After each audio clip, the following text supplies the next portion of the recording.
Вот что означает оставлять машину под навесом. Снегопад на этих выходных был настолько сильным, что не выдержал навес на одном из крупных авторынков Бишкека.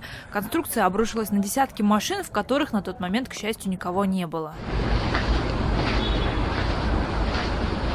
Спустя сутки не выдержала кровля уже на другом участке авторынка. На этот раз пострадали дорогие внедорожники. Этот снегопад, кажется, побил все рекорды по количеству разбитых авто в столице.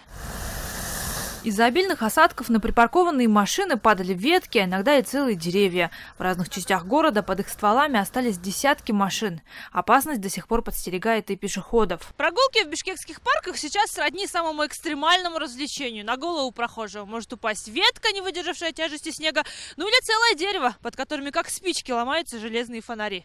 Но она же звук выдаст, пока сломается, правильно же? Ну, в это время можно будет убежать. Ну, я так думаю.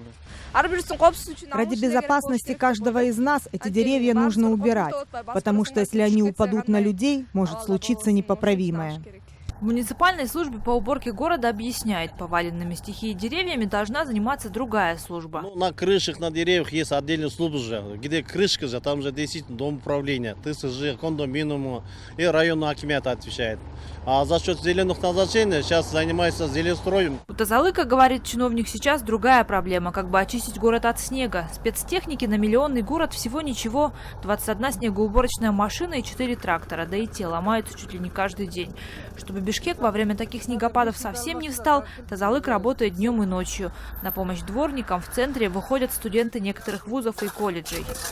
Потому что бабушки ходят аккуратно с сумочками, а тут лед, подскользнулась, упала, и как бы мы виноваты, то, что тут сломали все. Холоднее обычного в эти дни во всех регионах республики. Только в одном Бишкеке за минувшие выходные зафиксированы 2 случая смерти от переохлаждения.